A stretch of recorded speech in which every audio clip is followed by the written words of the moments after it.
Talk That Talk TV, we back again. Welcome to Talk That Talk Media, where the vibe is live. DJ and Tik Tok are hyped, keeping dreams alive. Welcome to Talk That Talk Media, where the vibe is live. DJ and Tik Tok are hyped, keeping dreams alive. Bringing you reactions, reviews and slick recaps. Join the conversation, no time for mishaps. Trends will uncover, every beat devoured. With fresh insights and energy will never tire. From pop culture to the latest in the game, dive in with us. You want to stake your claim, don't forget to like, share and subscribe to Talk That Talk Media. Welcome to Talk That Talk Media.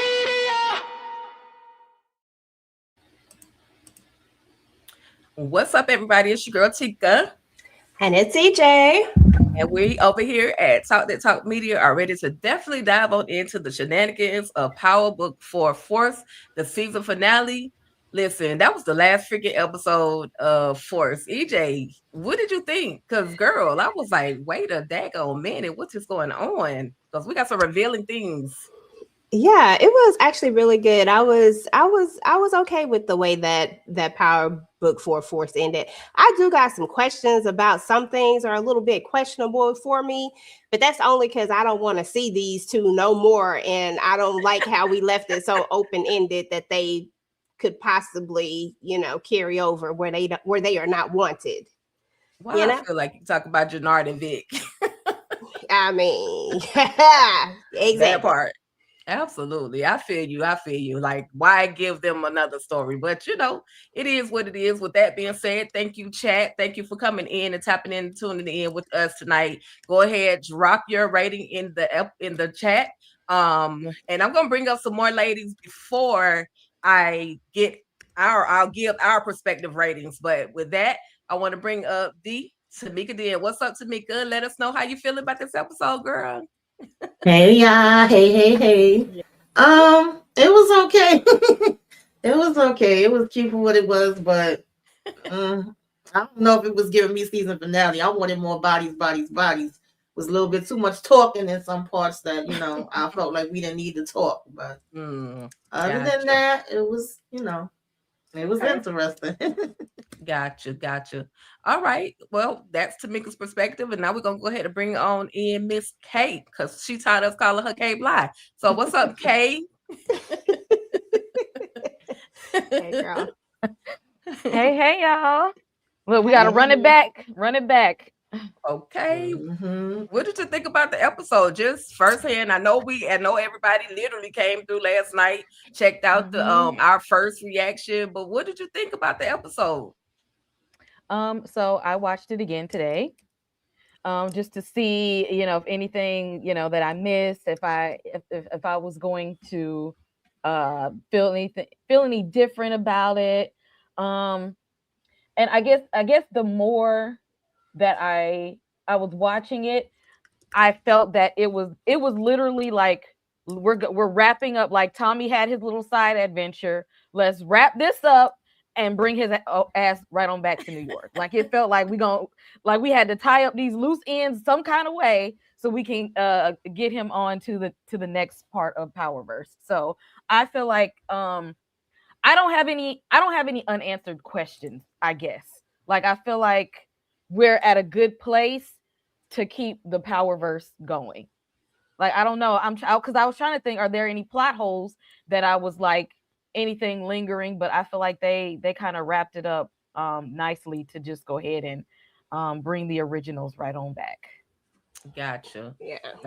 Yeah, I agree. I mean, you know me. I'm a sucker for all things Power Book 4 and the way they wrapped it up. I mean, only two should have been already in the dirt, and we're gonna get to them. But for the most part, I was like, okay, and then they brought little nephew in, so we're gonna get into it. But before we get into that, we gotta talk about this whole funeral scene. Now, listen, I said last night, I need some more oomph. I need something else that's just gonna choke me up. That's just gonna bring me to some tears. And after I went back and watched it, it was the reaction that D-Mac had with Genesis, when she was trying to hold his hand and comfort him and be there for him, and he's like pulling away from her slowly but surely. He's pulling away from her in that moment, and then looking at JP's daddy with all the tears, and I was like, oh shoot, they done got me. I'm over here crying for real now. So did anybody, after watching the episode, I know we, like I said, we watched it in Discord and everything, but did anybody else have a different take on the funeral scene? And we could go ahead and do EJ, Tamika, K. Nope. Still didn't cry.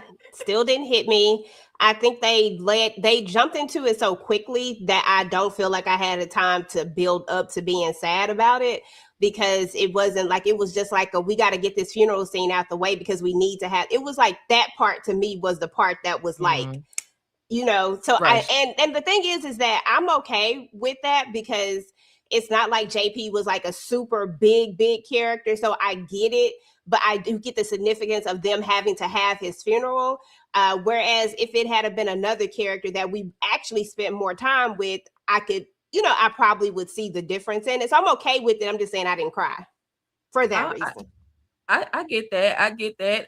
But one other thing for me, Kate said, what kind of mother puts herself before her child? And that was another thing that kind of stuck with me. On, at least she's up there acknowledging how selfish she has been as a mother towards either of her children. And she even, you know, acknowledged to the crowd, listen, when JP was born, I left him and his daddy, but I gotta say, no matter what, you know, JP turned out to be a great young man. So, you know, that's just me and my perspective always. But Tamika and Kay, any additional thoughts?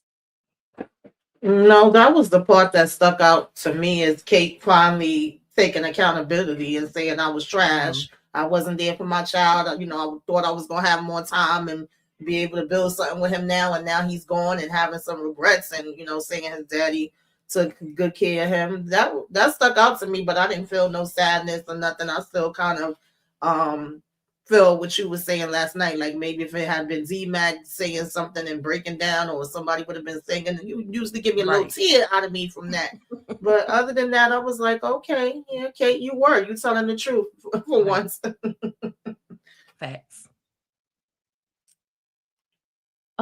Yeah, I wish they would have opened that scene up with the choir song, because that's how you do when you go to a funeral. You open us up with them vocals going. Somebody should have been singing their throat off to take us there, to like really thrust us into this memorial scene. One thing that I did notice, I guess, or maybe it stood out to me this time around, was that Tommy had a lot of support for him at that funeral. Like, I guess I wasn't thinking about Miguel being there. So I get, they kind of like brought us into it early, showing that Tommy has this newfound support, and it's like real support. So like it kind of like eased us a little bit to say, like, he has now found like his new stable crew, even after him, you know, a couple episodes ago being, splitting ties with CBI. It's just like he found a new family, and they was willing to ride from him. Like, hey, we don't even know JP like that, but we there, we got your back. Anyway, everybody came dressed in black and packing. That part. Okay, because the support was absolutely real, and we saw that support was real when Tommy walked outside. But before Tommy walked outside, you had all of the Latino, Hispanico, NYPD that was in front, and we had, of course, CBI try to pull up, and you got Jannard in the back seat looking like he about to do something, but the popo said no. So definitely with the support, Tommy received all the support, and I like that look on Tommy's face when he said, "Oh, you thought you had me, but you don't." So I love that moment, and then we get that moment, y'all, where even though he had a little protection right in front of the church, there was still another. One of the Irish lurking around the corner, ready to take Tommy all the way up out of there. Tamika, Kay, and then EJ. Thoughts on these protective and unprotective moments? Man, freaking Jannard bringing his daggone junkie behind here. Like, he might as well just got out, started dancing like, yeah, here I am. I didn't understand it. Everybody was like, "Oh, there go Jannard, there go Jannard, there go Jannard." And if we had cops on our, on our payroll that we had access to all this time, why was we never using them before? All of a sudden, we calling it favors for them to come through. And the fact that Tommy was like, "Oh yeah, we gonna handle him," like it was everybody knew you were there. I mean, it's Junkie Jannard. What can we expect? That's it. That's all. Right. So, upon a second watch, you got time to pull up on Tommy for his brother's funeral, but you ain't got time to have a funeral for your brother. Okay. Help me make it sense, Jannard, because your little picture collage that you had of Diamond, that's the best you can do? That was all we got? He didn't deserve a hood parade or something? Y'all poured out a drink for the big homie and put his pictures on display. So instead of worried about Tommy, you should have been at your own brother's funeral. Where was his suit at? Where was his program? It looked like we was worried about the wrong thing. That's what I took from that. That part. Mm-hmm. And it was raggedy pictures at that. Like they looked like a third grade science fair picture collage. And I second that emotion. Listen, I feel the same exact way. Like Junkie Jannard just does the most stupidest, dumbest ish all the time. Like this made no sense. At this time, you're mourning your brother, he's mourning his brother, but instead you're outside here instead of doing what needs to be done. And that your brother got more time on the news than you actually gave him. And I think that was just hella stupid. I think it was stupid too soon to try to retaliate at a funeral when people already know that you're 9 times out of 10 going to be coming, because that's going to be a vulnerable moment. They know that you're coming, Jannard. They not stupid. Like you haven't realized yet that they are not crazy, that they not dumb, that you're not just messing with your average, people. Like I just don't understand Jannard. He's never been a leader to me. He's not a leader. And I just feel bad that Diamond actually sacrificed himself for this. Like Diamond gave up his life to save his junkie brother who knows nothing. Like Diamond would have made far better decisions than Jannard when he's not drinking. Let me preface it with that. When he's not drinking, he would have made better decisions than Jannard. And everybody knows it. It was just whack. And what was even whacker was Vic sending another Irish dude to try to take out Tommy. Like y'all have been like 0 for 3-4 at this point. Like, y'all literally lose every time. The 4 horsemen, when you sent the people up in there, you unalived your own man just to save your, like everybody's losing. Claudia, your daddy, like, come on, what is happening here? I just think that was stupid. Vic is an idiot. You got away. The way I would have stayed my ass where I was at, the way I would have never looked back at this mess at Chicago, Vic is stupid. That's what I'm saying. Yep. I absolutely agree. And shout out to the Chicago PD. Yep. Shout out to them. Yeah. Did I call them New York? They one of the two. They all. Oh God, I don't know. I wasn't paying attention. I was about to say they all look alike.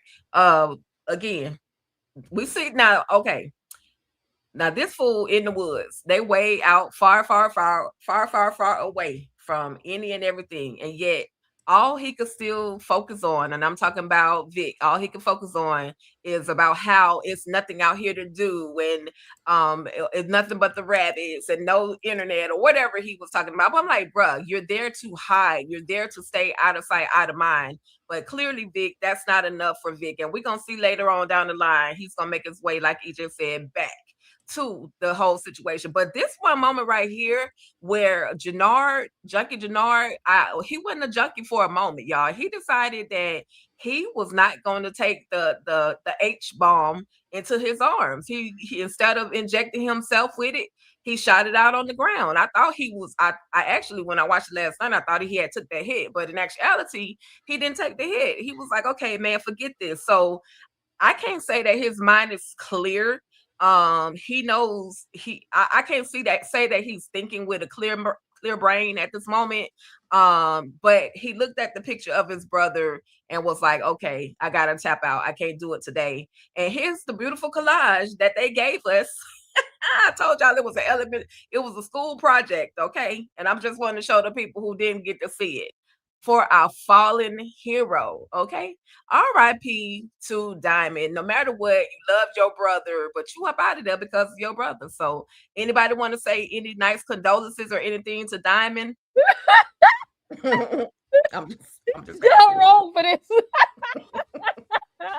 You said nice words, right? Yeah, nice. Okay, nice. I got some nice words to say to Diamond. Diamond, there was a time when I really fucked with you, dude. Like I really rocked with you.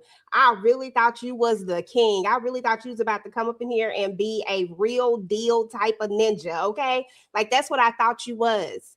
And I appreciate you because you said nice. I'm sorry, I was going the wrong way. It's okay. I appreciate you for all the good things you did. You know what I'm saying? There was a time when we was on the same side. You know, there was a time when we was really rocking with each other. There was that time when you helped little dude out. You know what I'm saying? Like there was a time when you was somebody that I was like, dang, I like Diamond. Dang. And, you know, and I'm sad to see you go for your junky ass brother, but it just is what it is. At the end of the day, you decided to choose a side, and unfortunately, it was the wrong side. But regardless, you still a real one all the way up until you started listening to your brother. I'm sorry, Tik. I try to say all the nice things. They just come with some caveats. You did good. You did good. Before we continue, we want to say thank you to I Am Chizzy 7G for the $2 super chat. Diamond, you should have never started drinking. I absolutely agree. When he lost Leon, he just started spiraling. He couldn't handle it. So, you know, R.I.P. Diamond. Next. Yeah. Girl, that's it. R.I.P. Diamond. Since they didn't do anything for Diamond and they didn't sing for JP, I'm just gonna say, if anybody asks you, where I'm going, where I'm going, soon. Well, say then. Hit the note. Hit the. Go ahead. I don't know if you was going here. I'm going up to yonder. Ooh, I'm going up yonder to be with my Lord. Oh, Sing, y'all. Going up yonder. We done took over to make a song. Listen, let me go on the notes down. That's my song right there, though. That's my song. I love that song right there. Okay. The upper room. Okay. You know, I ain't even said that one time today. Oh, He just like, and then he just had it on the screen. Like we ain't. Where's his burial plot? Where's his body? Or did he spread nothing, baby? They done threw him in one of them and burned him up, child. I don't even think they took him to the funeral home. Okay. Like, where's the herb with his like? This is all he get out of all Diamond did for CBI. This the best y'all can do. Jannard ain't shit for this, and you mad because JP had this nice, beautiful memorial service at this big, beautiful church, and you parked outside hating, but you can't even take the time to do the same for your brother. Where all them CBI? Where the money went to besides them shooting up? That you could have did something beautiful for your brother. No repass or nothing. We didn't have no food. We didn't have nothing. We didn't have nothing. The people crying. You know what I'm saying? I just wanted to see him, like, have him buried, and then Junkie Jannard be sitting at his grave telling him, like, my bad, bro, I'm gonna go get that. I'm gonna go get that white boy, because you know they love to talk to me, that white boy. I'm gonna go get that white boy. He could at least been doing that about to shoot up, but now you up on top of the thing instead of, because where Diamond at? Where is Diamond? Yep. Candy said with the trifle. It was. This is the third grade science. It was definitely. I said that school project. I said, wait a minute. They was wrong for that though. Yeah. But listen, you know, Diamond do deserve a funeral. Mo, like Diamond deserve a dog funeral. That's why I said Jannard ain't shit for this. You mean to like, tell me you his brother? That's all you had.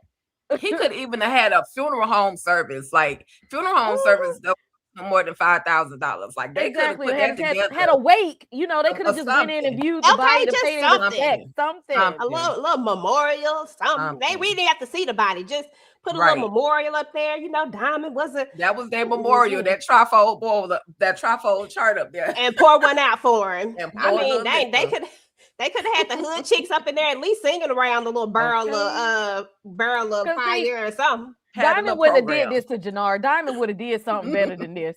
Exactly. He wouldn't have. He sure would have, and then he would have had everybody come back to the barbershop.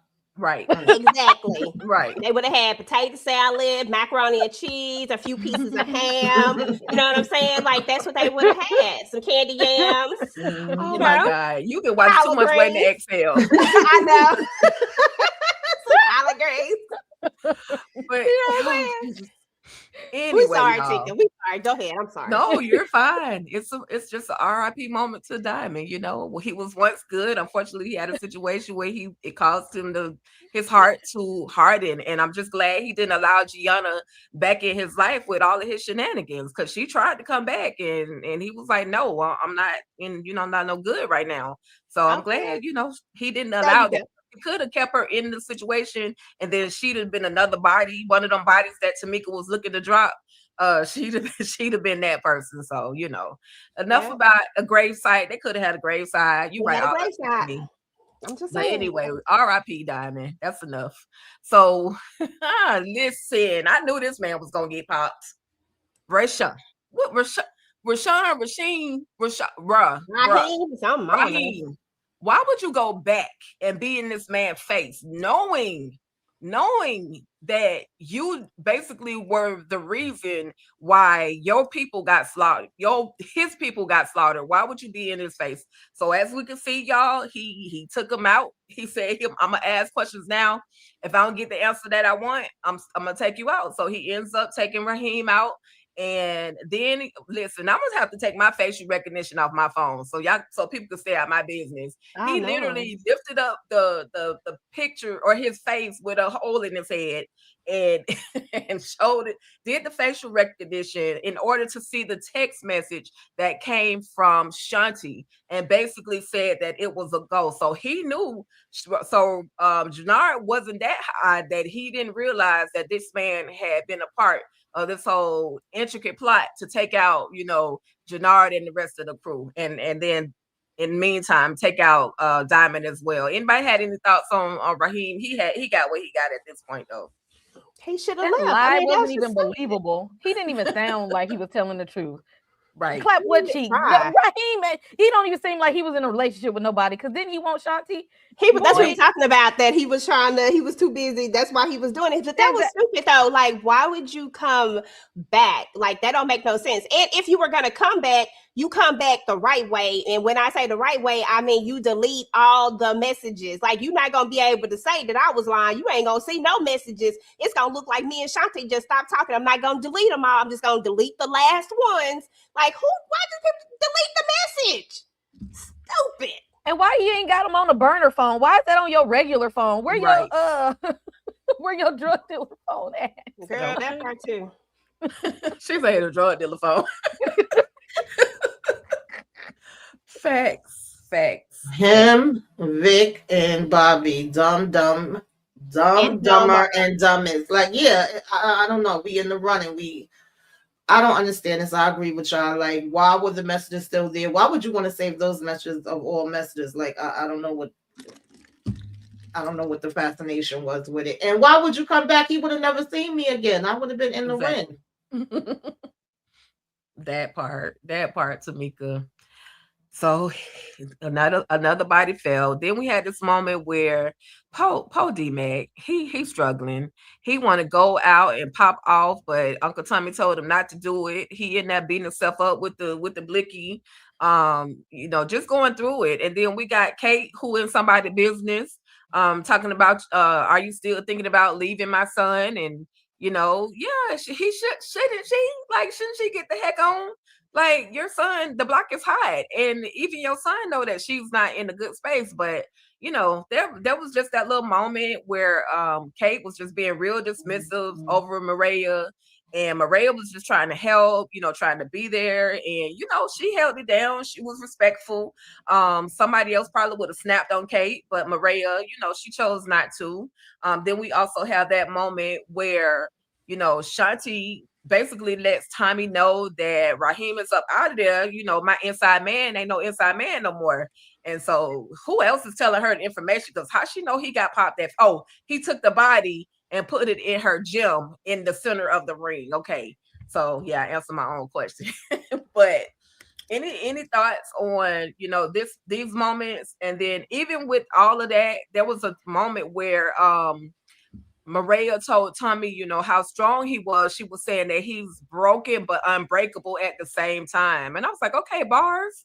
I get it, because he's broken, he's hurting, but he's still standing strong and trying to handle his business and protect his family. Kay, Tamika, and then EJ. Any thoughts? Yeah, D-Mac is going through it because he's still blaming himself because he the one wanted to. Well, how you blaming yourself for being in criminal activity and getting your pops popped, but you still want to participate in the same criminal activity? Like, you're not trying to change your life around, but yeah, you blaming yourself. It's not making sense, D-Mac. Yeah.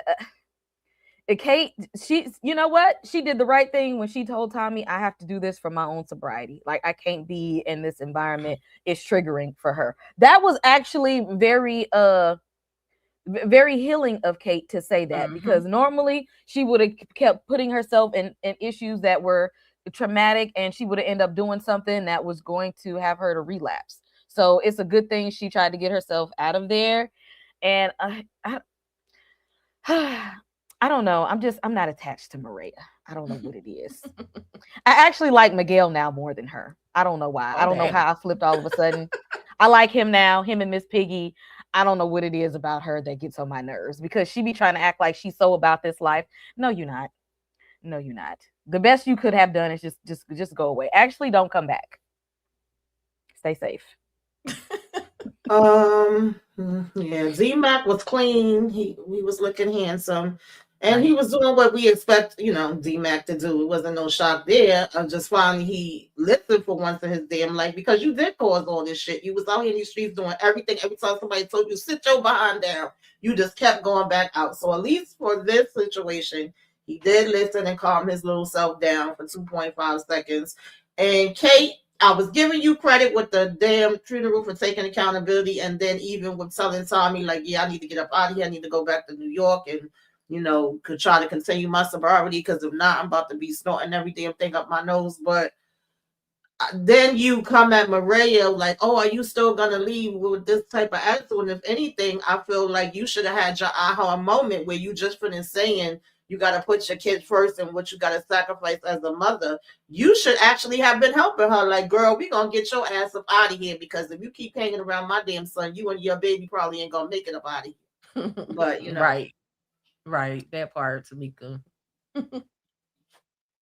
Yeah, I mean, as for Maria is concerned, I'll start with her. I actually like Maria. I think she's actually good for Tommy. I think that even though she's not like super like in that life, I think she understands the life and that she gets it. But when you become a mom, things shift and they change, especially when you're trying to protect your child.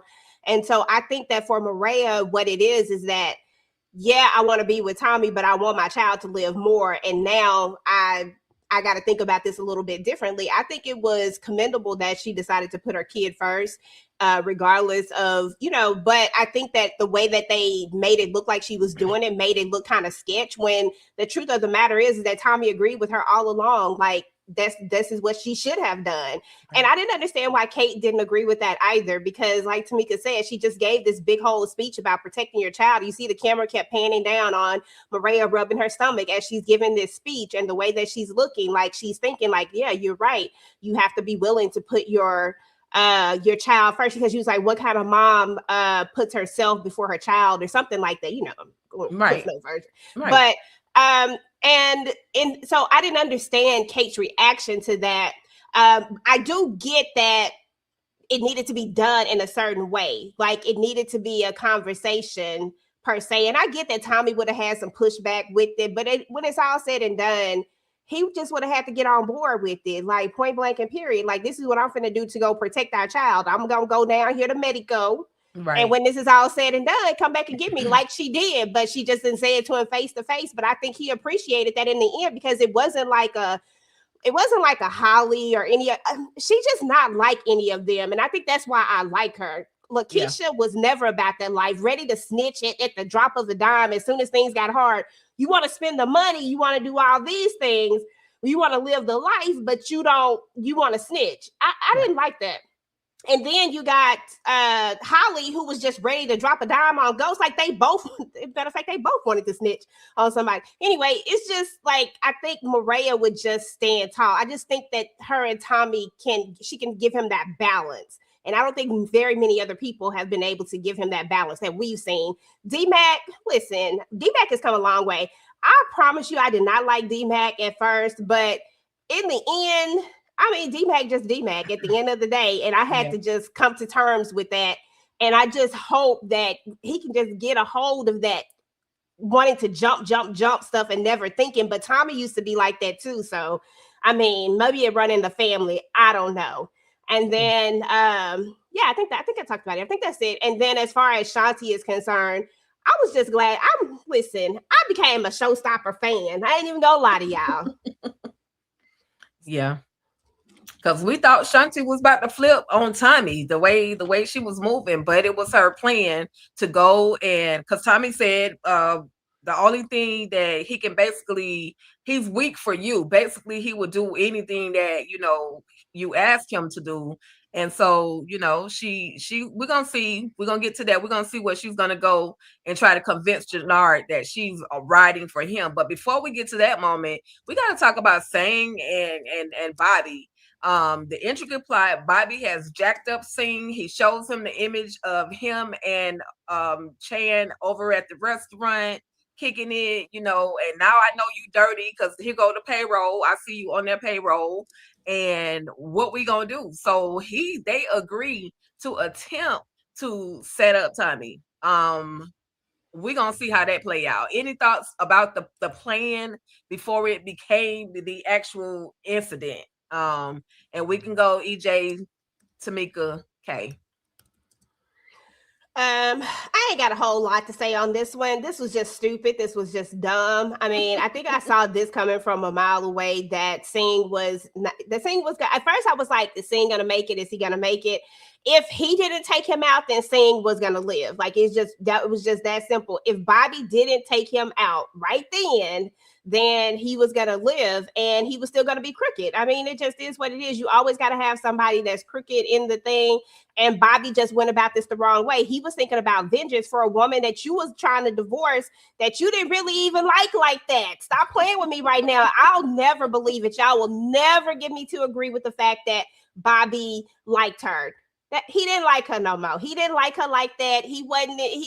Now you out here trying to defend her honor and do all the things. Sir, you should have just took him down like a good little cop that you was and kept it pushing. But now you tried to play this other game. Why go after Tommy when you got the fish that's gone? You got the thing that is. I said I was gonna make this short. I'm sorry. One last thing. The thing, the guy right here who is the branch to the underworld and what's supposed to be the good world. You had the opportunity to take him out. They would have had to regroup and find another one. Yep. But if you took him out, you really that would have been a big win. But no, he was so focused on trying to avenge his wife that he didn't like that he did stupid stuff. And when you do stupid stuff happens to you. So body that man. Oh Lord, Bobby. I expected more from you. Like, for you to come up in this damn office and you are, I guess, looked into it, sort of financials, you have the pictures, you're gonna come and tell him every damn thing that you know or that you think you know. Think that you're gonna blackmail him into giving you Tommy, taking down the person that took down your wife. Say this is not a negotiation, but then pretty much is like, okay, 1 second later, two things, negotiation that he would be left out of this and still be able to become the district attorney and all this shit. Like, no, none of this discussion should have been happening. You didn't go to no other higher ups. You didn't go to nobody else to tell them what you found, to have them look at some more stuff. You wouldn't even know this if it wasn't from homegirl. You should have brought her back in, because obviously she's a better damn investigator than this whole damn department. Like, this worked my freaking nerves, and we already knew that Bobby was gonna be up out of here. As much as I don't like Singh, okay, and I wanted him called, I gotta give him credit. He knew how to play the damn game. Right. Yep.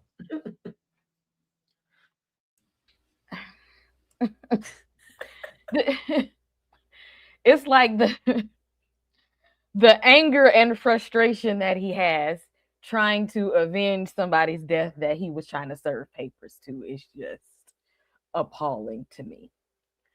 Because I already predicted what was going to happen to him, because he was way too much of a loose cannon. You trying to go up against the feds, that's the biggest coalition on the damn show, and you just a one-man army at this point, because don't nobody else in that damn department give a shit about her.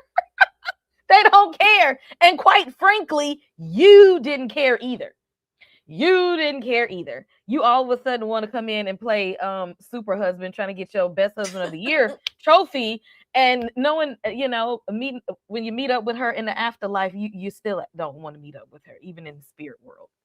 You still gonna look at her in her little wig and go the other way. I mean, they together now, and I don't know if they in the upper room or not. That's why I said afterlife, because I can't be sure where exactly they went to. Mm-hmm. I mean, Marks did try to make some amends, and Bobby was trying to do the right thing. We, you know what? In this world right here, in this world of power, they probably was about better than most. So at least we'll give them that much. I'll give them that much. Yeah, they were, and y'all keep talking about Bobby didn't like his wife. Bobby never really wanted the divorce, but after she kept pushing him off and choosing her job and all that stuff, it was like, okay, what else can I do? I can't keep running behind you. But then guilty conscience kick in when when he found out that she had been compromised by Tommy. I'm gonna make an excuse. When she found out that he found out she was compromised by Tommy, or messing around with Tommy's situation, he was like, but then she told him, look, I got it. I can handle it by myself. And he probably felt guilty. Like, I should have went with her anyway. I should have been more aggressive. How I feel to be guilty. I'm just saying. So rest in peace to Bobby. We're gonna get to how he went out like a sucker, but rest in peace to Bobby for right now. You know what? I think Bobby was jealous of Tommy because his wife was more obsessed with Tommy than she was with him. Oh Lord. Okay, moving on. Like he was jealous. Y'all know. Lord, I'm here with you. Lord have mercy. Yeah. Okay. All right. We're gonna clip that because obsessed. I like it though. But anyway, this was the plan for Shanti to go and talk to Jannard, act like I don't F with Tommy Egan, F that white boy, do all the things. And of course, Jannard was, playing along because Jannard know that Shanti was up to no good. He don't trust her. He even told Smurf he didn't trust her. But I'm gonna play along so she can feed me some information. And Tommy, asked basically, how did it go? How did it go? Yeah, well, I don't think he believed. I don't think he bought anything that I said. But I think that there's some information within something that he said. He's gonna tell us about the plan, where they're gonna rally and do all the things to try to wild out. So I was just like, oh, Shanti, don't go in there and get popped, honey. That's the only thing I could think of, because even though you loyal to, you had a couple of, backups with you, the way people are flipping these days, they could have flipped on her easily. So any thoughts just on Shanti surviving, this whole situation at this moment? And we can start with Tamika. Tamika, K, EJ. Oh, we'll go K. Yeah, okay, there she go. My bad. Go ahead. I didn't know if Shanti was gonna make it out of this point. Because I felt like, I think we was all kind of saying it for a couple of weeks that it was either gonna be her taking out Jannard or Jannard taking out her. Once we seen Diamond going, we like, yeah, you know, Jannard's still gonna be around. And for you to know that he left the body there, but all of a sudden it's like this, you know, you come in to talk to him, yeah.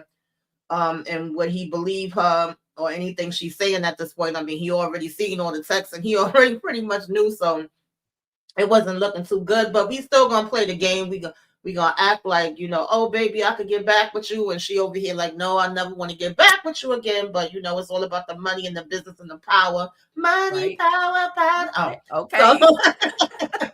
so yeah, they both just pretty much played in each other's face, and I believe that Tommy says something about Kanan always said there's a little bit of truth in every lie. So some of what he said is probably something that they could use, even though she was like, you know, I think that everything he said to me was bullcrap. And of course, Jannard was over here making his plans, thinking they was about to be on top of the world, sitting on top of the world, I'm sorry, y'all. I don't know why I was busting out a song. It's all good. It's all good.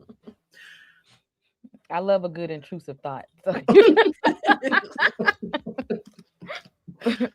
But yeah, I'm so glad that they kind of both clocked each other, because they had been together long enough that she knew when he was lying and he knew that she was lying, and that Jannard knows at the end of the day Shanti was really all about like being in power, and he was just like, she ain't worried about nothing but being in power, and that's all I could see from her.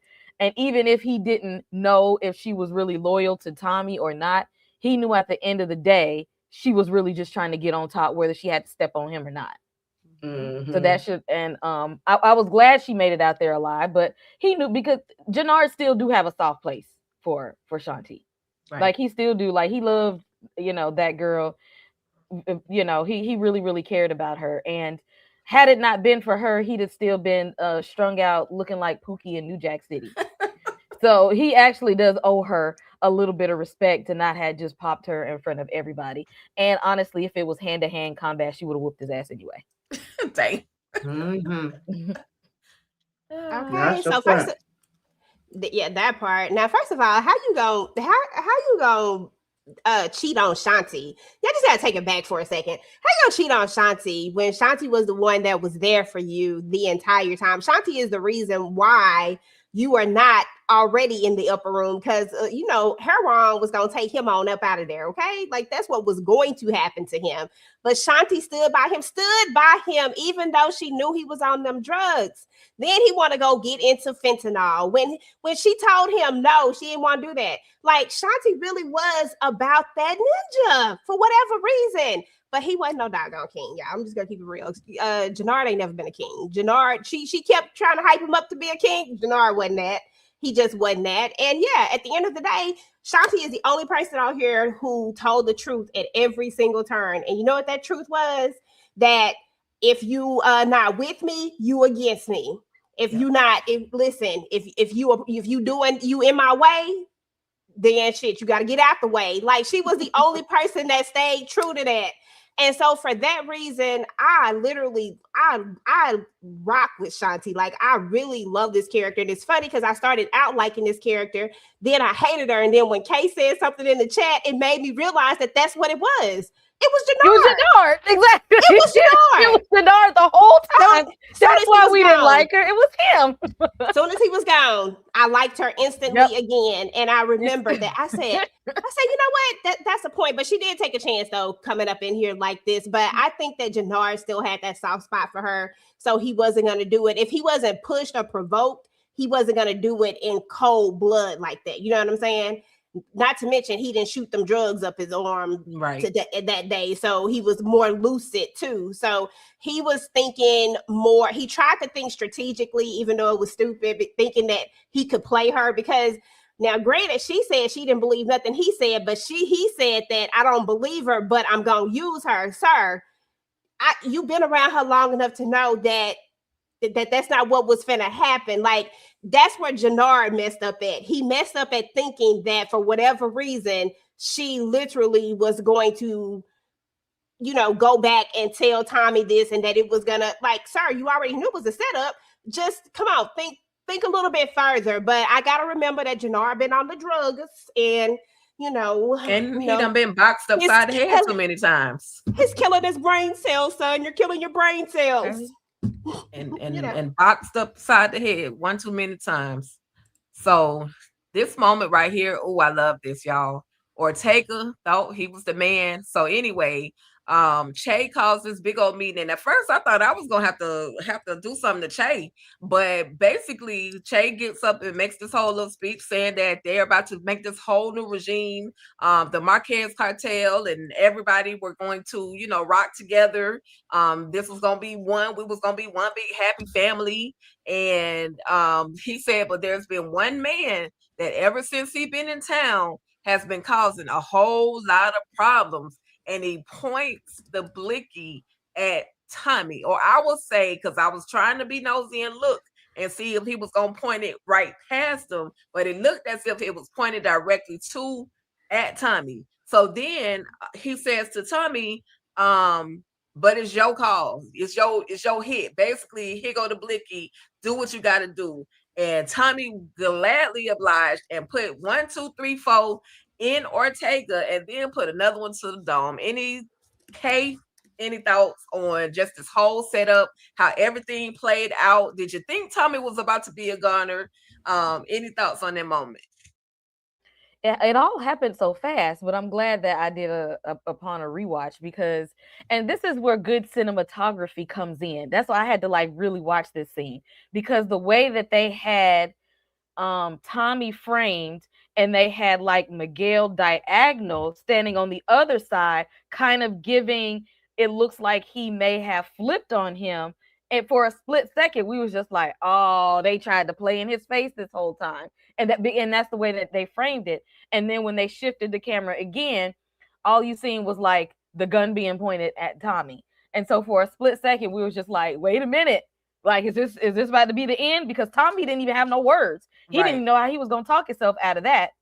So I think that they did a good job of framing that to kind of throw us off for a minute. But Tommy was not finna pass up the chance to knock somebody off the board, and then was like, okay, well, I can be down with the crew now.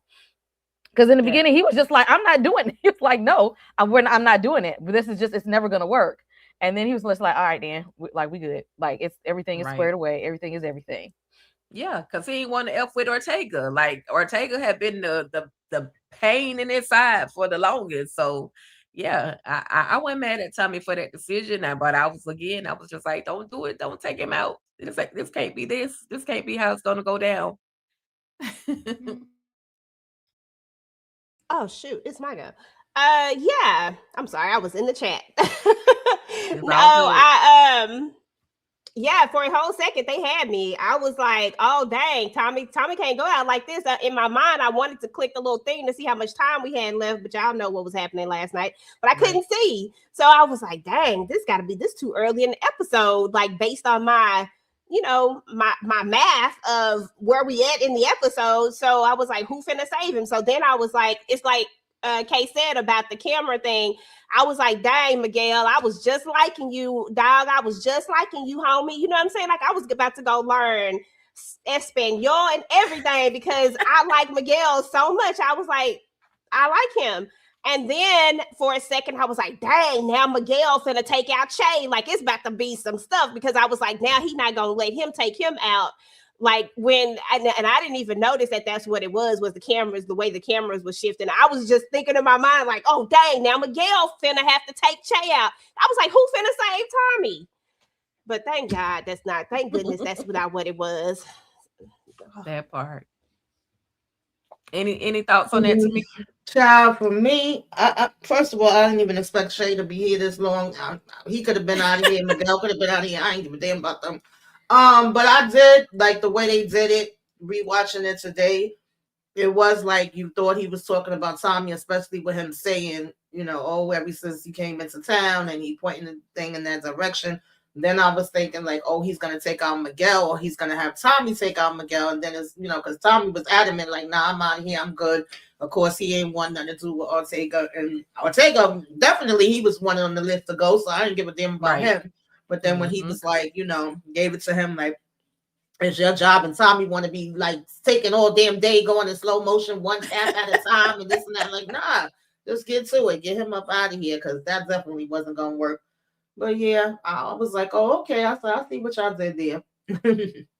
That part, that part. So then, you know, Tommy got to see he's gonna have to build a couple more allies. So he goes to Grayskull, lets Grayskull know, hey, listen, all that you thought with Jannard, it wasn't the truth. Jannard tried to put taking out King Kilo on my brother, but in actuality, Jannard was the one that took out my brother. I mean, took out King Kilo, and he took out my brother, and blamed it on him. You know, like my brother wasn't that type of dude. He was a musician, like that wasn't who he was. And so, you know, King Kilo said, Grayskull says, okay, well, I got you. I hear you. I'm gonna, you know, I'll rock with you. And I'm gonna stick in there with Jannard and get all the information, basically get all the information that I need for you and let you know how it's all gonna go down. So then we have the meet and greet where Bobby has made his way to the lower deck of the upper room. I don't know. He made a dumb decision, trusting that Singh was gonna, you know, be honest or not be honest, but play the role, get the information, go in there wired, talking to Tommy, play like he's crooked, which he's really crooked. But it all ended up where Bobby is left in the pool, y'all. So any final thoughts? RIP Bobby once again. I know here go Tika. But any final thoughts on the Grayskull connection? And then Bobby as well as Singer. We could start with Tamika EJK. Oh Lord, I just never knew Bobby could be this dumb. Like every time I think about it, it aggravates my soul and spirit all over again. But it is what it is. Saying, like I said, he knew how to play the game, even though I wanted his behind to be up out of here. He knew what to do, what to say, how to do it. The fact that he was like, oh no, you know, please just don't take my wife out. Whatever you do, I don't care about me. And really laid the daggone okey doke.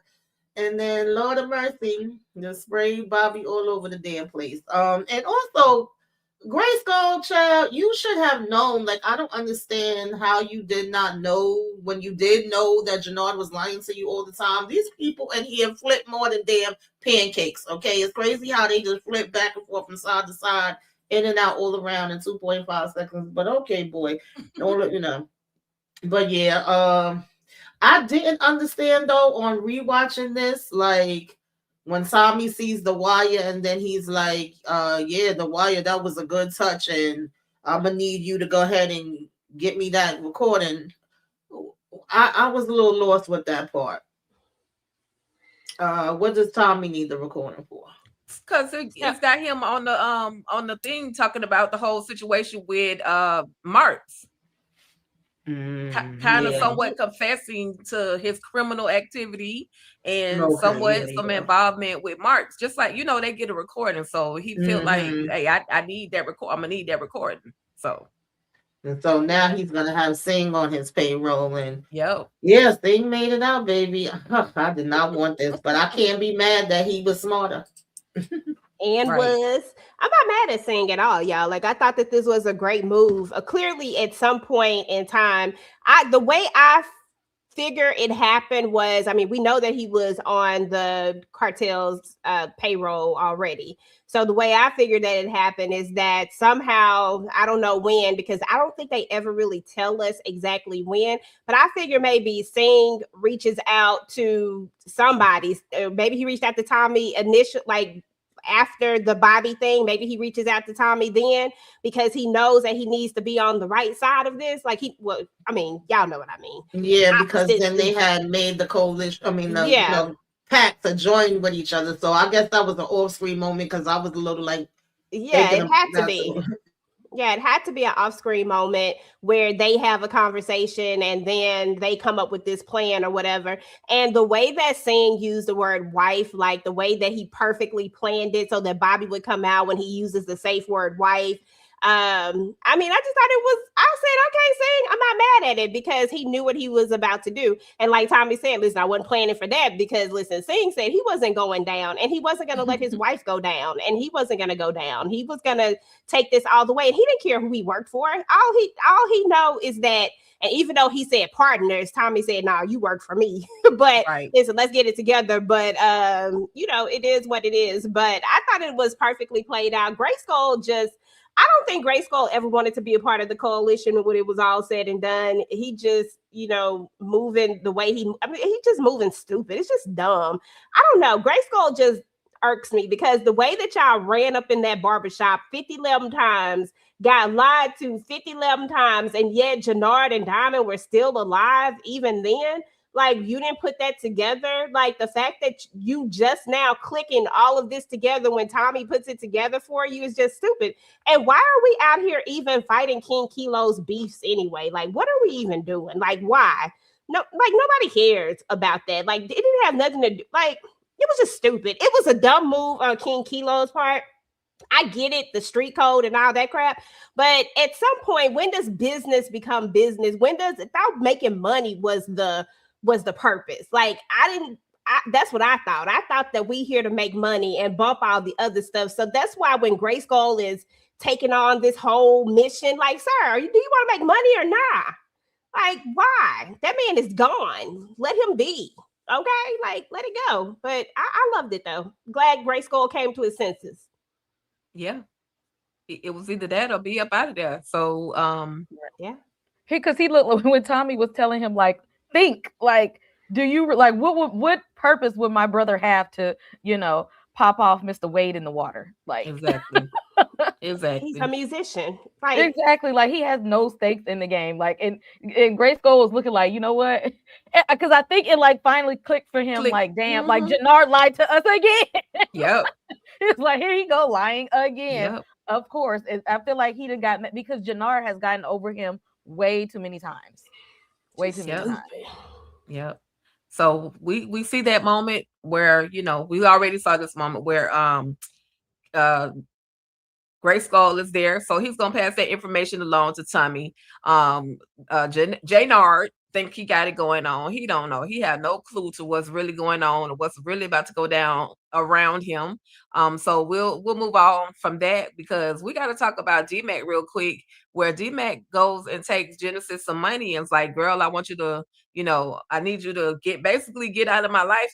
Pretty much my life dangerous. Like, you don't want to be around me. Take this money. Go to school. I don't want blood money, girl. Money at this point is money. You ain't got the money to go to school. What did you call that fund?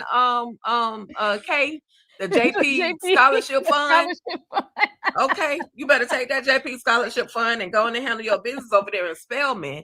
And so that was just a little moment between the two of them, and she's so confused as to why he's acting like this. But girl, don't you see the anger in his face? Like, I know you gave up the goods to him, but don't you see how unhinged this young man is right now? You do not need to be in his life. You need to take the money, head your behind on over. Take notes from Araya.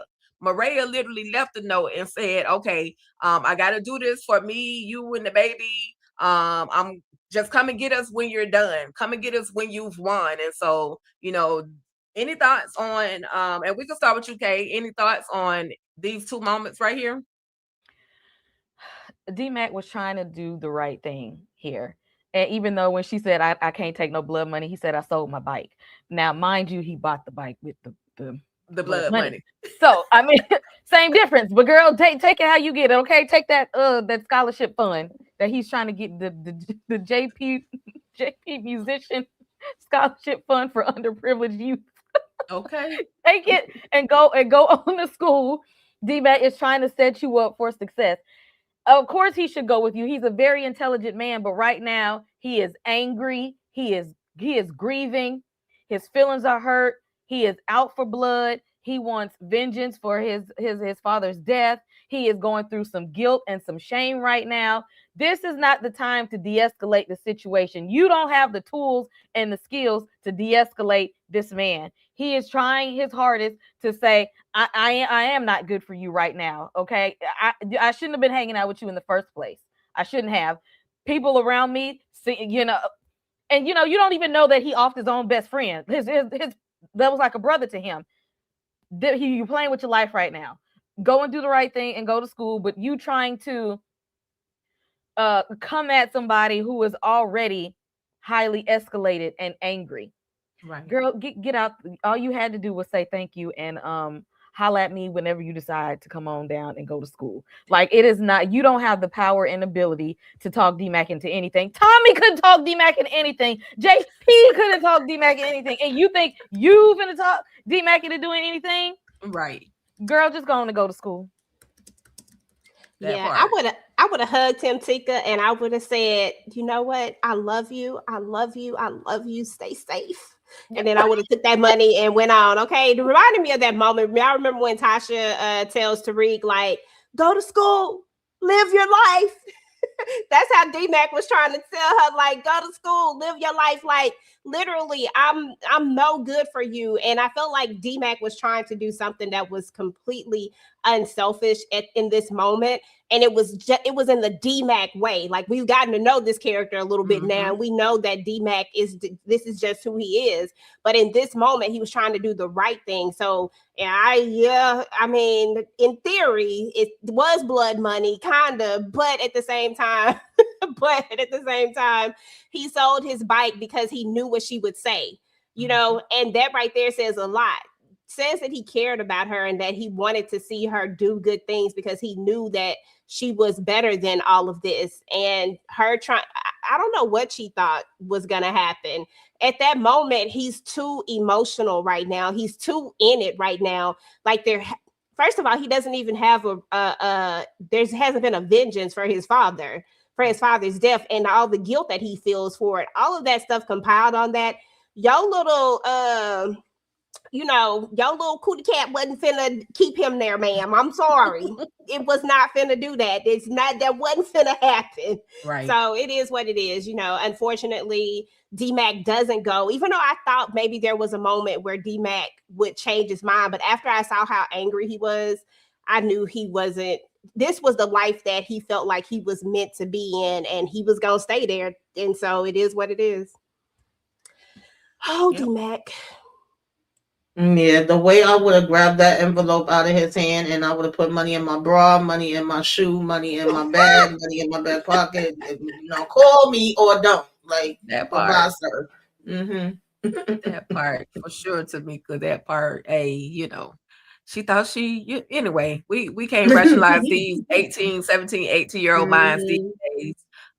Genesis, it was not about you, honey. It was about something that this young man had to go through. That's just what it was. And it didn't involve you right now. Tommy get the note. Hey, it's on and popping. Let's go. And so he goes and he gets he and Miguel, they all meet up, they're talking, and it's on. It's just pop, pop, pop, pop, pop. Listen, we have to fight. We have to see the moment we've been waiting for. It's bodies dropping. We got I don't know why I can't never remember Shanti's friend name with the dreads. The chick. Manny Fresh. Manny Fresh. I don't know why I can't never remember that. Manny Fresh pull up. The whole everybody just the ones from the CBI that done flipped, the SODs, like everybody who decided they was gonna rock with Tommy and the new coalition. They pull up, but then it just wasn't enough, and somebody started dropping until we finally get. Okay, I'm gonna skip this because I don't want to talk about them right now. We get this moment right here, y'all. I gotta get to Talk Ain't Bring the gunfight. Listen, y'all know what happened. Y'all know Tariq pulls up, is pop, pop, pop, pop, and pop again. And he thankfully, when did Tariq become a sharpshooter? That's my real question. When did he become a sharpshooter? Because they had a red target, a red dot on one of the dudes, on one of CBI's heads. And it was just like, whoop. So any thoughts on the whole Blicky, the whole fight out, gunfight? And we could do EJ, Tamika, okay? I like the little gunfight. I like the little gunfight. You know what I'm saying? Like, we come in, you don't even know that we come, and you think that you got the one up. They asking you, like, where is the Marquez? Like, you so behind that you don't even know that there has been a merge of the Marquez and the other cartel, Shay's cartel, I can't think of their name, whatever. You don't even know that there have been a merger of the cartels and that Marquez cartel is not even coming. Like that shit is dead and it's over with and it's done. And you don't even, and a good leader would have been like, listen, I ain't been in touch with them. I don't know. But instead you gaslighting them to do the mission that you want because you want this vengeance for your brother when you are the reason that he is technically unalive. Like he took a bullet for you. The only thing everybody wanted was to off you. That's what they came there to do. They came there to take you out. That was it. Nobody came to take Diamond out. Diamond just inserted himself in something that he should just let it go. But Diamond decided that he wanted to be his brother's keeper at that moment, even though he wasn't his brother's keeper, because he tried to take him out of season 1. And ain't nobody gonna ever forget that. That's why, you know what? Bring it back. I'm sorry. When I had a flashback of that moment back in season 1. That's why it irritates me.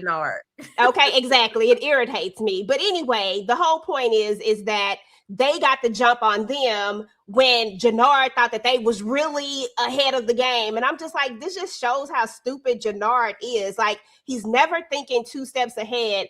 And then here we go. Like, all these bodies have dropped because of it. And I love that Tariq came in there and, popped at the very end when Tommy was trying to get his ammo in. And I loved how you hear the people in the back saying, Tommy, like everybody's telling Tommy, like, it was just a nice little moment to see that everybody really has, like, this new coalition has really grouped together and they really rocking with each other and they really, really in this war together. And then Tariq comes in there and boom, and he takes out the last few people. And I was like, okay, let's go. That part.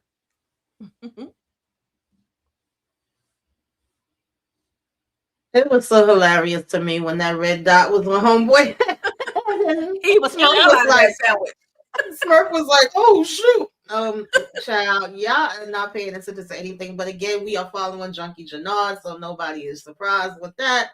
Tommy and them coming to do what they gotta do. But I have to say, that just popped back in my mind too. D-Mac was just popped at the church the other day. It's all good. I don't know what he put on his shoulder, baby. Okay, Ben Gay, whatever. He all of a sudden he was all right. Shanti got popped in this episode, little scratch. Miguel had a whole hole in his leg with a bullet caught up in it. He was all right. Tommy ain't even get a scratch, but we gonna have Tariq come in, and at the end of Power Book 2, Tariq was already becoming John Wick Jr. So now he knows how to pop up with these. Don't miss the shot and save his Uncle Tommy and cheese, smile for the camera. I'm the one y'all was waiting for. I'm here. Right. I was like, okay, that was cute, I guess. and the bodies that was dropping was nobody. If we being honest, because we ain't know them people. Right.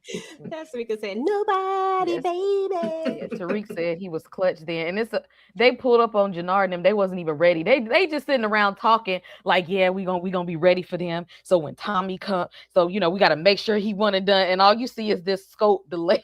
Yep. Come out. Like, and see, if you stay ready, you ain't got to get ready. But again, that's what happened when your leader is an idiot. But I appreciate how they had Tariq come in clutch. They had him, pull up on Tommy like when Black Panther came out in Endgame. At the end, they just like, oh no, Captain America, this is it. They pan over and it's Tariq there coming in to save the day at the very tail end of the battle. But I'm glad that most of them got, they got away with not too much more than a scratch. And Miguel, big ass, and can't even take out a damn bullet over there struggling. Okay. It was way at the bottom of his leg. Like, who can really get a bullet out their leg? You've been working on this for like a half an hour. Like, he over there struggling down bad. I was like, I bet you they miss Maria now, because she would have took care of that real fast and in a hurry. Over there struggling. But I did appreciate them getting to see how everybody worked together. And I didn't hear it when I watched it the first time, but when they knew that they couldn't do nothing with them, Gerard was like, CBI, we out. What's left of them? It was like 3 of them that was scraggling out at the end. Like, retreat. This is it. We got to run. Like you literally like letting everybody know that y'all lost. You're announcing that you lost. You know, you should have just ran. Why you got to announce to the world that y'all got to get out of there? I thought that was Big Boy. What's his name? I thought that was him who said that. CBI, we out. I didn't know that was Jannard. Yeah, Smurf. I thought it was Smurf. That would have made it so much funnier if it was Jannard. God dang it. I got to watch it again. CBI, we out. Like, child, just let everybody know y'all retreating. Terrible. I was just like, this the fight wasn't even that fair. But in his defense, I was yeah, we got to take this white boy out. Once and all that cash once trash. and for all. Once somebody said they got reinforcements. Sorry, y'all been done. They was talking themselves through that whole. Y'all literally getting shut up out here, and y'all down bad. They did have to retreat at that point, and then Jannard was mad that they didn't want to stick with him afterwards. Right.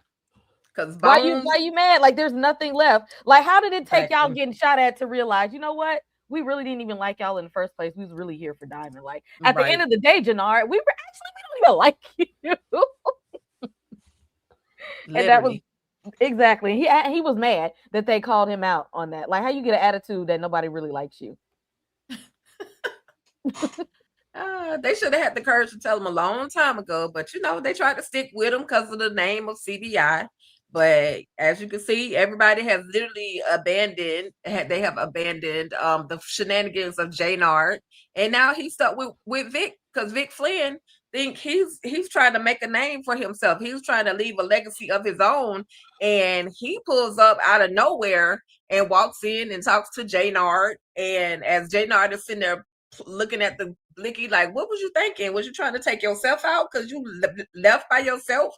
Like, what are you doing, Jannard? And so that's when Vic talked to him and say, hey, we got to team up together at this point. But who? With who? Because every time you send one of your Irishmen over there to mess with Tommy, they get taken out. So like, who you got, Vic? And then on Jannard's side, don't nobody want to mess with Jannard other than the other junkies in the street. So any final thoughts on the Jannard situation? And then we're gonna talk about Tariq and Tommy after this. Tariq, Tommy, and y'all other nephew, D-Mac. And we can start with Tamika K, and then EJ.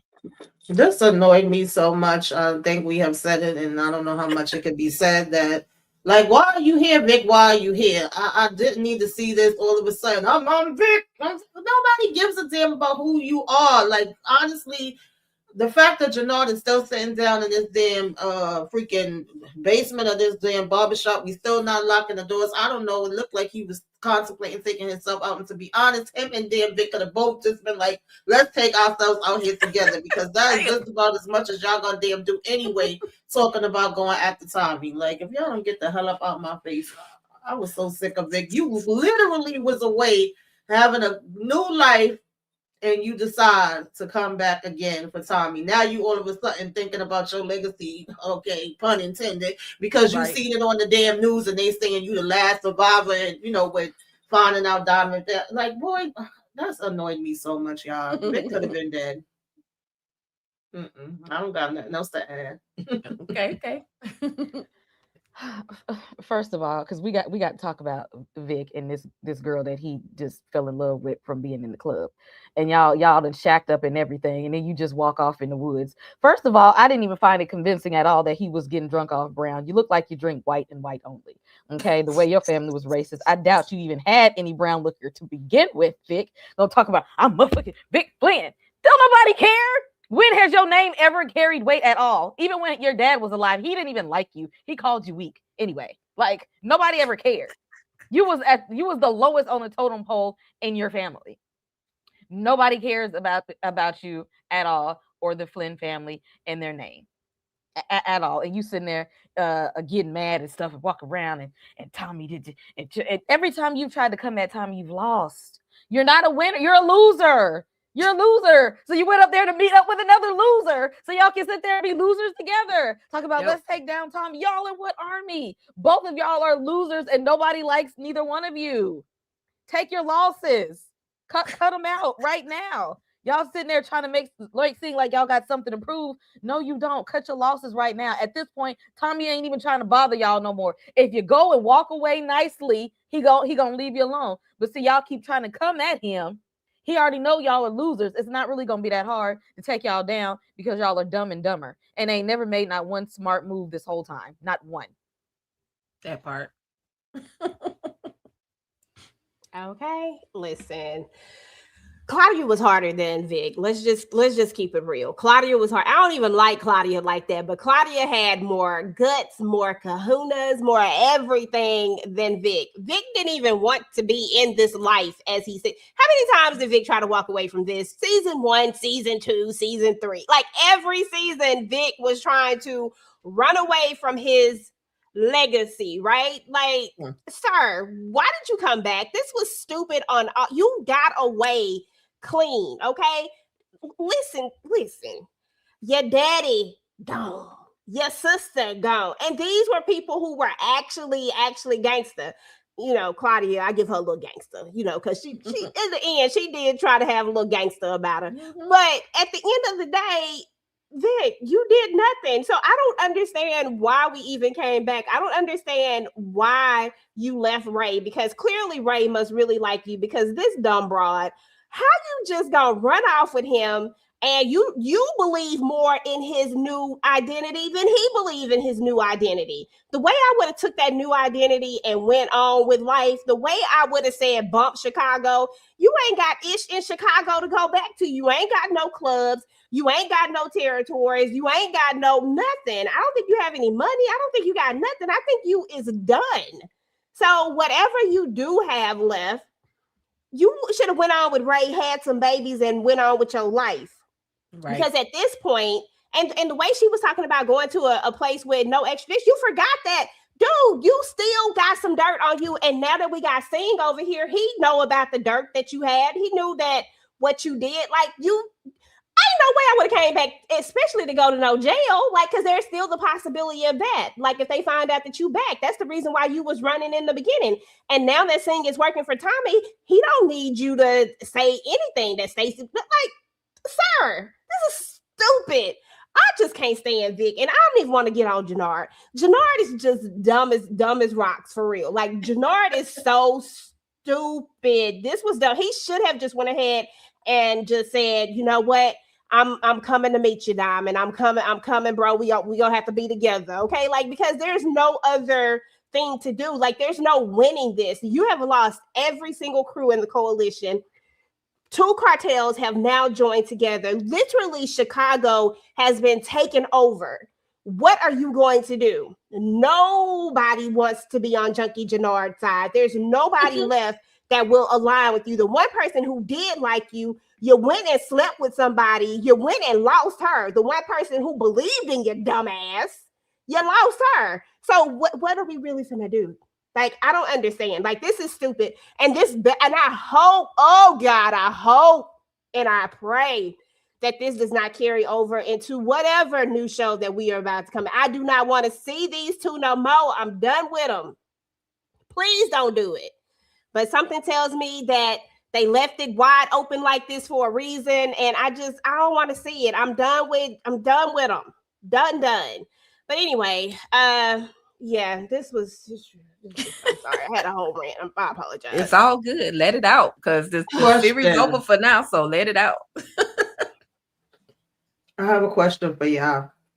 Mm-hmm. Is Madam Wu gonna be looking for her money on her product? Like, is she still out here in these streets? Did she say rest in peace to Diamond? Is she trying to come chop up their limbs? Because she needs to come chop up something. Okay. Or better yet, 9 times out of 10, baby, they done cut in a deal with her too. I don't know. Right. But right. Because I mean, they did have Manny Fresh, and Manny Fresh was dealing with her. That's how Jannard got involved into the first place. So I don't know, but I just thought about that. Like, I'm pretty sure she would be like, "Where's my money?" Okay.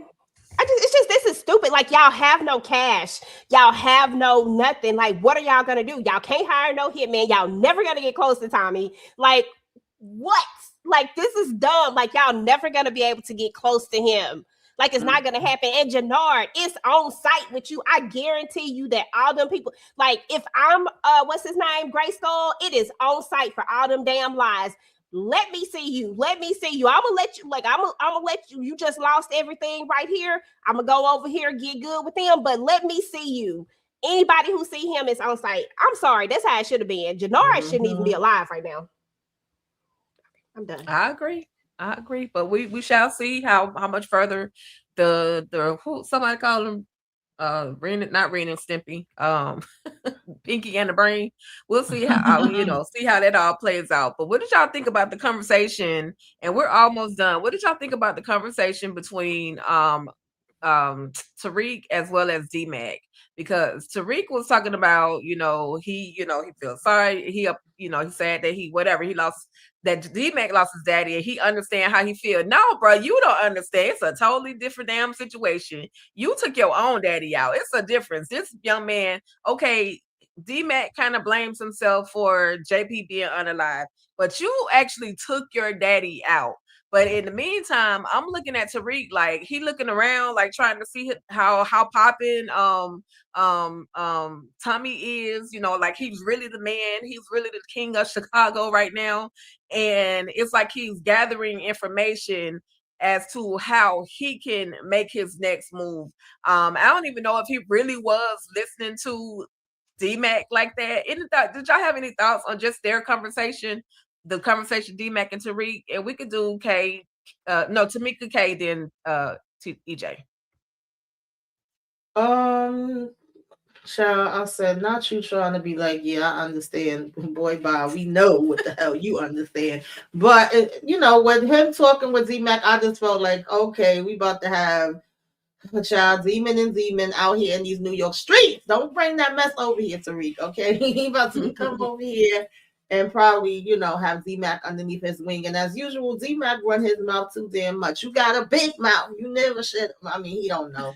It's like, oh, Uncle Tommy. Yeah, I know what you mean. And Tariq, to me, this is just who Tariq is. This is what he do. Like, I know a lot of people was making comments when we was doing the first reaction on him scheming and him giving looks and whatever. Tariq is always looking. He's always observing. He's always paying attention. He's always taking the names. We've seen him doing that before. And yeah, he definitely was already calculating and, making his little moves in his head before he actually go ahead out here and have a conversation, listening to all of them conversate and figuring out what's what and who's who.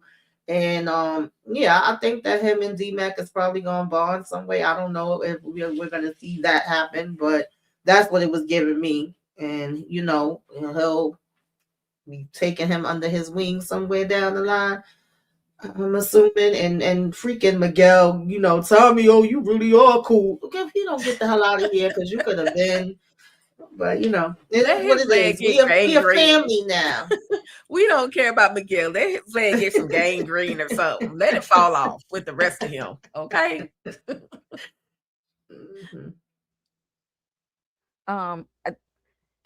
We got to shout out, because I don't think we did it yet. Robert Townsend for directing this episode. Living legend right here. And absolutely. You could tell there was a seasoned artist who directed this, because y'all see that color scheme when they were sitting in that bar. Mm-hmm. He knew exactly what he was doing. He know exactly what he was doing when he's framing certain things. He framed Tariq in a manner to make us think and suspect things, especially in the way that the lighting that they were sitting in this moment. And it takes a good director to work with the cinematographer to paint a picture, to lead you in certain directions. And I think he did that throughout this whole episode, is that the way he blocked and framed things was to get us to think and feel certain things about these characters this whole time. He was very intentional about how he placed everybody on that camera screen so that we could feel certain things, we could suspect certain things, we could kind of insinuate certain things. Those are the marks of a good director, and one that is very seasoned. So shout out to Robert Townsend. Y'all better look him up. If y'all don't know about him. Oh girl. If they don't know, they exactly. If y'all don't know, y'all got to be some young ones up in here to not know about living legend Robert Townsend. Because he directed the hell out of this damn episode. Everything. And I think that Tariq was sitting there like listening to D-Mac and reflecting on his own life, and kind of like that is like him. He was in like his planning and plotting phase. Like, I may have came in here to like, be supportive of Uncle Tommy, but while I'm here and I'm filling out the place, I'm getting some ideas, because after all, he is his father's son. That part.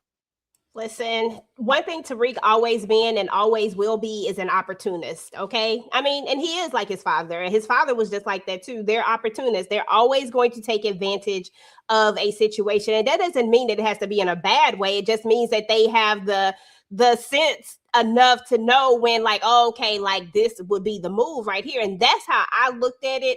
Like, and Tariq is always, like Tamika said, this is his demeanor all the time. So I didn't see it as he was being sneaky or he was doing something that he ain't. He always does this. He's always paying attention. He's always listening. He's always gathering information and then figuring out how he gonna use it. And that's the one thing that he has been consistent with since we've kind of met this character. So that's how I saw it when he was there. I mean, he's looking around like, dang, he got shot. And notice the words that he say later. You got Shanti and Miguel as worker bees. Like, he sees that they feel like they partners, but you really got them as worker bees. Because even when Tommy say it's not like that, he was like, yeah. Like, he dismissed that real quick because he knows what it actually looks like. Even though I feel like Tommy knows what it is, but you got to make them feel like they partners. And I love, there was a moment, I want to go back to that real quick, when they're making the decision and Tommy looks at Miguel,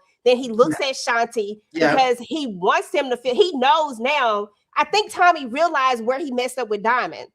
I mean, when him and Diamond have that conversation about we were never partners, yada, yada, yada, that's really what it all boiled down to. And that's one of the things that I've always said. Like, I can't stand Diamond for his last thing, but I do get where Diamond was coming from. Tommy did come at him like he was his worker and never like he was his equal, and he was always making the decisions.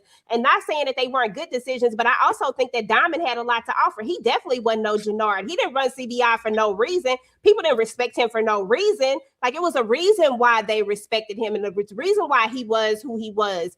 It's just that Tommy is used to being, Tommy just different, and it is what it is. But I said all that to say that Tariq peeped all of that from, like, he's paying attention to all of this, and now he needs a partner. We see all the stuff that happened to him back there, and he demoted Brayden ass, like, Brayden, they not partners no more. So that was the other big thing, is that he doesn't have a partner. He needs somebody who's gonna be at a level that can help him, not hurt him. Brayden was never gonna be able to help him elevate, because Brayden was never about that life. Did they make a good little partnership? Yeah, I mean, they was cute or whatever, but never enough to really, like, once Tariq stepped in, once he took that 1 foot out and put them both in and decided to go all in, it was never going to work with Brayden. He had to have somebody who knew the game better and who could, because you always want somebody that's going to help you. That's what Ghost did. What did Ghost do? Kanan, Breeze, all these people, you know what I'm saying? And then I mean, hopefully he don't pull a ghost, but I'm just saying, like, that's the way it works, and that's how Tariq is looking at it. It's for all the things that Tariq says, for all the anger, the animosity, and all the things that Tariq has for his father. He just like him in a lot of ways. He just so young that he ain't all the way there yet. But a lot of the things that he does is very, very similar to him. The way that he uses people when he needs to use them. Tariq always done that stuff. That's what he do. That's what Ghost did. I mean, exactly. And at the end of the day, Kanan manipulated him, and he manipulated people. And Kanan taught Ghost and Tommy, and then Kanan also was teaching, Tariq some things for the little bit of time they spent together before he got taken up out of here. So it's funny to see them having this dialogue outside, and him saying, let's leave the past in the past. Don't be bringing up no shit no more. Because Tommy was like, well, it was like, like Ghost was my family. And so right here, he go this BS. Right. That nigga dead. That Tommy just let him know that I know that I still remember. Okay, exactly. I ain't forgot. Absolutely. Well, that was the end, literally the end of the episode. We also had a little moment where Singh was on the news selling out marks. Selling out marks and Bobby talking about they was the crooked cops and they was taking money from criminals and they was a part of this whole syndicate. And in actuality, bro, you're literally telling your story right now. Mhm. But Singh, he did what he did. At the end of the day, he definitely knew how to play the game because I didn't really see that for him. Like he played Stacy every step of the way. The fact that she never would acknowledge all the times that he was dropping the ball in court. She never came to the court to see what the hell was happening. Like they literally, her and Bobby did half-ass investigative work. So, now y'all could be go ahead and buried together. Y'all never got a chance to get y'all divorce. That part. Y'all could be together forever in the dirt. Buried but I together. did want to mention, like, with Jannard, I love how they read him down and told him that it was his fault. And they also said, because I know a lot of people a lot of the times was like, well, Jannard was the one that was holding CBI down for the whole time when Diamond was locked up 15 years, whatever the hell it was. But they was like, you was trash. You was never a good leader. You was actually running us down in the damn ground. Okay? I was like, damn. So it was like, you was never about nothing. So I don't know how the hell he made it as long as he did, but it was like TikTok time's up, and they should have been did that. Like, you are the loser. This is the losing team. Ain't nothing about you winning. And I really didn't think it was gonna play out like this. I actually thought Tommy was gonna have to be running away from Chicago. So the fact that he won, he came out on top. He really could just chill there, but when you saying we gonna team up and go back to these New York streets, I'd like to see how they're gonna play this out and make it so that he's gonna have to be a real ghost. He gonna have to be a real ghost in order to exist in New York. All the shit he done, all the stuff he got into before he left, he gonna have to really be a real ghost. Ain't he dead in New York? Hell, I thought he was dead. Exactly. But Blanca's still looking for him. Blanca don't think he's dead. Blanca still think he around. So Lord, I forgot and about Blanca. you always still gonna have an officer that's gonna come up like Tariq St. Patrick. Okay, that part. Now they gonna be saying both of their names now. Yes. Lord have mercy. Yes. Listen, I apologize for missing this super right here.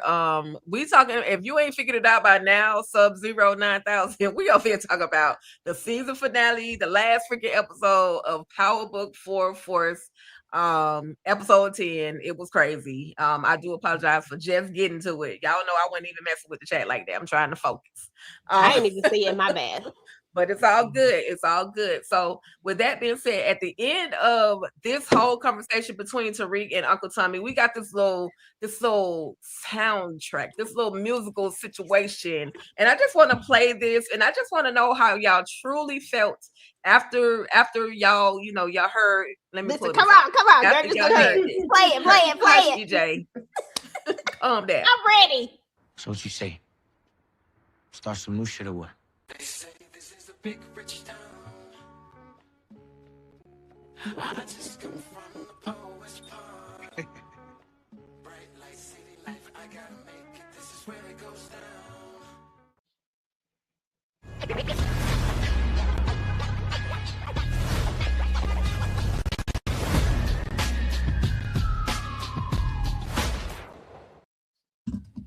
That's how I felt. Ugh, I was ready. We got 2 announcements. So something is going on in the Power Book universe. Okay. Yeah. Clearly, Tommy and Tariq about to team up and do some shenanigans. We probably have to wait a year, 2 years for that to really see that happen. Because if they're saying Power Book Origins is on the way soon, we're gonna have to wait to see what Tommy and Tariq got cooking. But what did y'all thinking? How did y'all feel when y'all heard that theme song? They say this is a big rich town. Okay, how did y'all feel? Kay, Tamika, EJ, we know how you felt. You was that part. I was immediately in there, like I never took a straight path nowhere. I was just like, I never thought I was gonna hear this again. I never thought I was gonna hear this song again in another episode. And it just like, okay, we taking it back. Like it's like 50 has literally how they say he made the MCU for drug dealers. It's never over. He is like, I'm keeping this thing over. So even like if Ghosts get canceled, this is the last season of Force. We know Raising Kanan is wrapping up, and 50's like, that's okay because I got 2 more spinoffs in the Right. works right now. Yep. Like, I'm still keeping this thing rolling. And hell, when did like Power premiere? It had to be like what 14, 15, something like that. So wow, Wow. and like we've been like in it, like he's literally had us in a chokehold in this Powerverse that we didn't never think that there would be different spinoffs. We didn't think that we would be so attached to these characters like that. And he's like, look, I'm here with the fans that's been loyal from like if y'all been here since James St. Patrick at the damn club. We That. we still rolling this train right on along. Run the original theme song. Run it. Okay. That was the Okay. best part. It was so amazing. I loved it so much. I was like, ah, because I never thought I was going to hear that again. Like, who knew that was going to? I mean, unless you watching the reruns, but who knew that was going to happen on the regular thing? Like, that was like the best one. So much that I ain't gonna lie, y'all. It took me a long time to get into this theme song on Force. I ain't gonna like. I didn't like it. Out of respect. Exactly. Hey, It took me a minute. I had to warm Nah, up. I was rocking with this one. I like all I the liked it. It took me a minute. I was It like, took me. It took me a minute because That's the only Raising part I be Kanan theme saying. song was like gave us that 90s feel. So I was rocking with Yeah, Raising Kanan. yeah. Before it kind of I had to Yeah. sit with it for a minute. I had to sit on it. It took me a whole season before I started being. I was like, okay. That was I, something. I like this. Yeah, I like it. That was smart. Somebody definitely, I don't know if Robert Townsend was behind that or who was behind that part of it, but they knew what they was doing. They knew how to play the daggone game. They know that was going to give the nostalgia. You already have Tariq and Tommy back together, possibly building on, something and child conquering and rising up higher and higher and higher and wrecking havoc in the streets. But to hear that, I just come from the forest. Hey, Okay. illegal or legal, baby, Orange. I'm gonna make Gotta it. make I'm like, all right, Okay. now let's get it. Straight path nowhere. Okay. Yes, I loved it. I loved it as well, y'all. But with that being said, y'all, we have literally been an hour and a half. I had to go a little bit long. I had to do it justice. This was the last episode that we will see of Power Book 4 Force. And I appreciate y'all for obliging us for this whole hour and a half. Y'all literally been here. Like y'all been here with us rocking and talking about Power Book 4 Force. And we're just ready. Are y'all ready for what Power Book Legends? Are y'all ready for Power Book Legacy? Like what are y'all looking forward to for the future of the Power Book universe? And then, ladies, after that, let me know what you guys have on your channel. And if y'all was over here on Talk That Talk Media, we appreciate y'all. I didn't ask y'all to come over here as much as I normally would have, because I was just so excited about Power Book 4 Force. I forgot what platform I was on. I ain't gonna even lie to you. But thank y'all for coming through. So we'll go ahead and let Tamika, Kay, and of course EJ let us know your final thoughts on the Power Book universe and what you got coming up on your channels. Well, y'all already know I'm looking forward to Raising Kanan. That is my favorite. That just stole my heart. And I'm sad that that's going to be the last of that one, baby. Oh, it's going to go down. And I'm assuming Origins is going to be coming after that. I'm curious to see it all play out and what they're going to be doing with it. Far as my channel, I don't even know what's going on my channel. I ain't even gonna lie to y'all. I know that the season of Love at the Locker came back tonight, so somewhere down the line I'll talk about that. I don't know when, what day. Gotta figure that out. Tomorrow night I'm supposed to have a trivia night. Oh Lord, we'll see. Birthday trivia night, anniversary for the channel, all of it, just combining it all up in there. And Wednesday, I know we do sisters. I don't know what else is going on, but keep your notifications on. Make sure you like, comment, share, subscribe. If you are not already subscribed, subscribe to all the channels. Hype us up, throw us out there so the people to come through and see what we talking about. Okay. Absolutely. Yes, please do all the things, hit like and subscribe, and make sure you turn on your notification bell, everyone, so you know when we're live, when we drop new content, when we get on here. Turn on your notification bell so that so look, you don't have to be Replay Gang if you don't want to. If you turn on your notification bell, you can be right there when the content drops. If you look at the description of this video, that has all of my other social media links, which I always forget to say, but it's always in the description box. I'm on Instagram. I'm on TikTok. I'm on Facebook. Follow me on all platforms because I'm posting on there. There's different things you're going to see on all of my different social media outlets. So go ahead and check those out. And channel membership. There's content in the channel membership that is not for the public. That is only reserved for the channel members. And y'all, we will be cranking back up movie night. Okay. Some things, look, these watch parties are only going to be members only. Right. It's going to be members only. So join the channel membership, okay, to get access to movie night and unreleased content and members only perks. Absolutely. You muted, EJ. Yeah, what she said. They had my blood pressure up last night. Woo, Lord have mercy. But you held it down like a chef. You was a real They G. took me through there. Hey. Okay, listen. First and foremost, thank you to everybody who came through each and every week while we talked about Power Book 4 Force. This has actually been really, really fun. I won't lie. Everybody knows, if you've been rocking with me, y'all know that this has been my least favorite one. But this season, they really showed up and showed out, and I was really excited to talk about Force every single week. And I was low-key sad when we went out for 2 weeks. So that just says a lot about where they really hit the mark for me this particular season. So I was excited about that. So with that being said, y'all already know that when these powers come out, we definitely gonna have to do this again. When we get the origins, when we get what we gonna have to run it back for real. We definitely gonna have to do this again.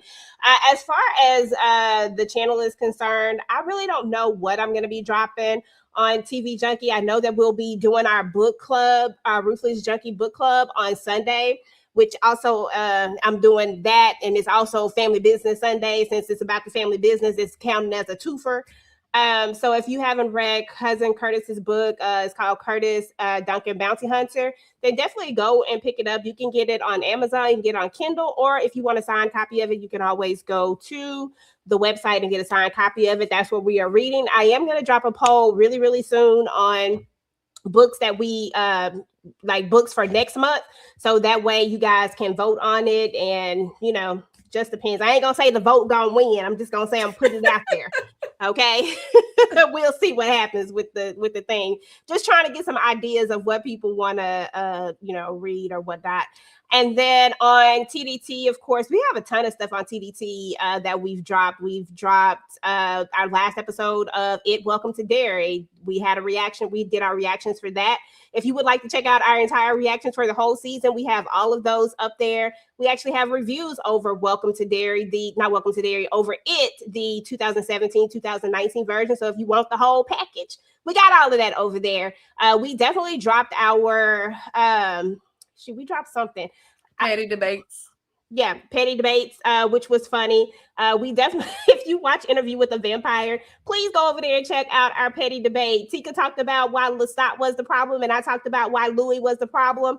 And it's been a whole conversation and a whole vibe. So definitely come give your opinion on what you think.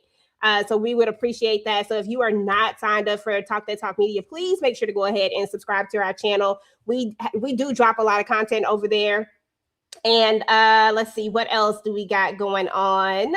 So we got Sunday, and then pretty much just keep y'all notifications turned on. We be dropping something somewhere on one of them channels somewhere. Yep. True crime, documentaries, all of the above. Anything you think of, you can find it over there at Talk to Talk Media. Hey, that part. All right. And we do have a couple of interviews that'll be dropping in a week or so. Yep. And definitely go back and check out the first one that we did with D.A. Marks, y'all love to hate, aka Miriam A. Hyman, aka Robin Hood. Okay, make sure y'all check that one out as well. We had an amazing time. We actually did that one live. The other one's gonna be pre-recorded. But it's gonna still give y'all that vibe that y'all been looking for. Some really good content over there at Talk over here at Talk That Talk Media. As for me in my house, all things ruthless. one of my houses. Okay. Tomorrow I'm gonna do my first episode recap of His and Hers. I hadn't had the time to watch the entire season like everybody else been rocking out to the whole season. I just ain't had the time. So I said, well, I'll do one episode per week. So every Saturday at 3:15 p.m. I will bring you guys a recap until it's all done. I know it's only like about six episodes. So I'll do a recap for 6 weeks and then y'all can, move on to the next. Whatever else I have coming up. But that with that being said, y'all, I'm just so looking forward to everything in the Power Book Force universe, or Power universe. I can't even say Force no more, but the Power universe. For me, I was a lover, or I am a lover of Force ever since they gave us season 1. I just love me some Tommy. Like, he can come to any cookout he want to come to, and so I just, that's what drew me to Force. And so I just, like I said, I absolutely enjoyed it since its inception, and just looking forward to what they have coming up next. Congratulations to all of the actors that were a part of Power Book 4 Force. Not just the main actors, but the actors in the background, even the ones they decided to give names, the supporting cast. Congratulations to them. Just like Kay mentioned earlier, congratulations and thank you to all of the directors and the producers and the writers. Courtney A. Kemp, I know, we know.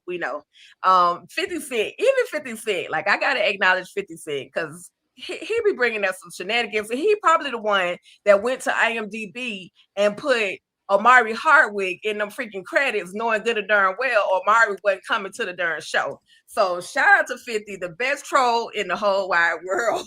Gotta love him. Gotta love him. And can we get that Tate spinoff, please? And do not kill Rock, because I will crash the freak out on the internet if Rock dies.